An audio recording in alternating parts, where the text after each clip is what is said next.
नमस्कार, स्वागत है आपका। आप देख रहे हैं द न्यूज और मैं रानी गुप्ता आपके साथ। राहुल गांधी इस वक्त भारत जोड़ो न्याय यात्रा पर निकले हुए हैं, लेकिन लगातार उनकी ये यात्रा जो है वो राजनीतिक घमासान का रूप लेती हुई नजर आ रही है। जहां पर असम में जब राहुल गांधी की इस यात्रा ने प्रवेश किया था, तब कई तरीके की राजनीतिक और सियासी बयानबाजी देखने को मिली और यहां तक कि असम की सरकार हिमंता बिस्वा शर्मा ने बकायदा राहुल गांधी पर एफआईआर दर्ज करवाने के निर्देश भी दे दिए। अब जो राहुल गांधी हैं वो लगातार बौखलाए हुए नजर आ रहे हैं और उन्होंने सीधे तौर पर यह दावा कर दिया है कि असम के जो सीएम है वो भारत के सबसे भ्रष्ट सीएम तो है ही, इसके अलावा वो जो है अजमल के बी टीम है, यानी कि वो अजमल के इशारों पर काम करते हैं। अब इस चीज को लेकर के खुद कांग्रेस के नेता आचार्य प्रमोद कृष्णन ने बड़ा कटाक्ष कर दिया है। उनका कहना है कि मैंने पहले ही कहा था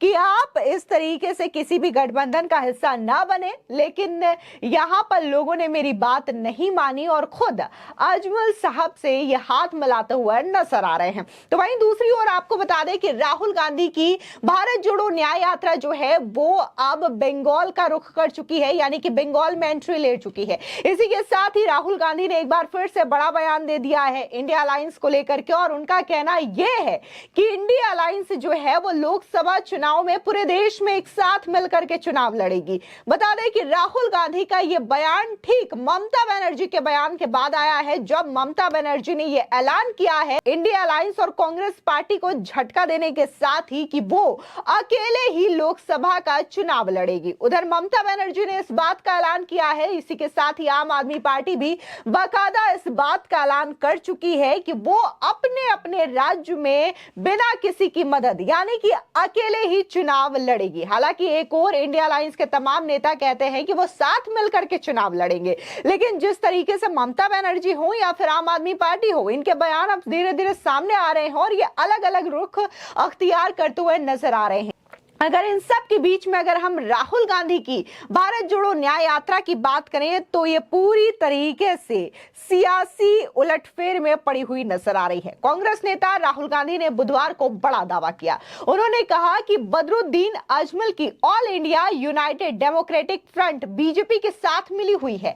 ऐसे में कांग्रेस बीजेपी और बदरुद्दीन अजमल से अकेले लड़ रही है। वहीं अब इस पूरे मामले पर कांग्रेस के ही नेता आचार्य प्रमोद कृष्णन ने बड़ा हमला बोल दिया है। उन्होंने कहा अपने सोशल मीडिया साइट एक्स पर पोस्ट करते हुए कि चुनाव के दौरान मैंने यही कहा था कि इनसे दूर रहो, अलायंस मत करो, लेकिन तब चंडाल चौकड़ी ने मेरी बात नहीं मानी और इन्हीं अजमल साहब से समझौता कर लिया। अब नतीजा सबके सामने है। दरअसल आपको बता दें कि असम में भारत जोड़ो न्याय यात्रा कर रहे कांग्रेस के पूर्व अध्यक्ष राहुल गांधी ने कहा कि all India United democratic front BJP की बी टीम के रूप में काम कर रही है। वहीं एआईयूडीएफ के चीफ बदरुद्दीन अजमल राज्य के सीएम हिमंता बिस्वा शर्मा के निर्देश पर काम कर रहे हैं।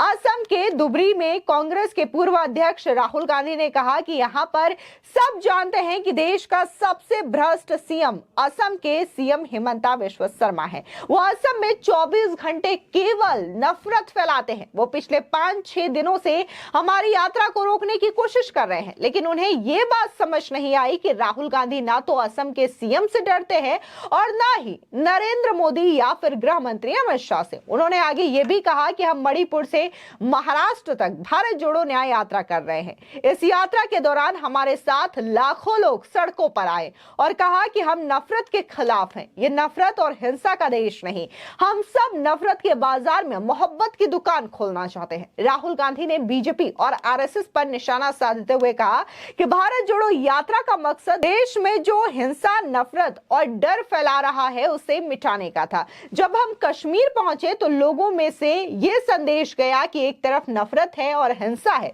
दूसरी ओर मोहब्बत और भाईचारा है। आपको बता दें कि राहुल गांधी की भारत जोड़ो न्याय यात्रा अब मणिपुर से पश्चिम बंगाल में प्रवेश कर चुकी है। राहुल गांधी की यात्रा आज सुबह ही असम से कूच बिहार पहुंची और राहुल गांधी के कूच बिहार पहुंचने पर कांग्रेस के प्रदेश अध्यक्ष अधीर रंजन चौधरी ने उनका स्वागत किया है। बंगाल के कूच बिहार में एंट्री करने पर राहुल गांधी ने कहा कि पश्चिम बंगाल आकर मैं बहुत खुश हूं।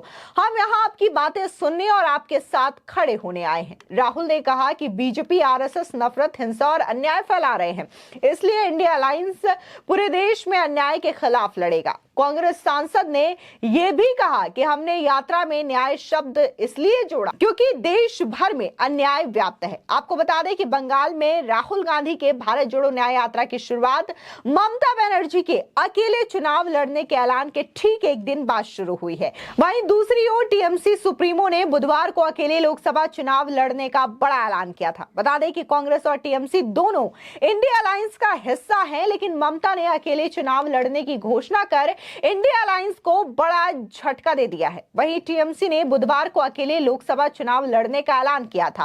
ममता बनर्जी ने कहा है कि कांग्रेस पार्टी के साथ मेरी कोई चर्चा नहीं हुई है। मैंने हमेशा ही कहा है कि बंगाल में हम अकेले चुनाव लड़ेंगे। मुझे इस बात की चिंता नहीं है कि देश में क्या किया जाएगा, लेकिन हम एक धर्मनिरपेक्ष पार्टी है और बंगाल में है।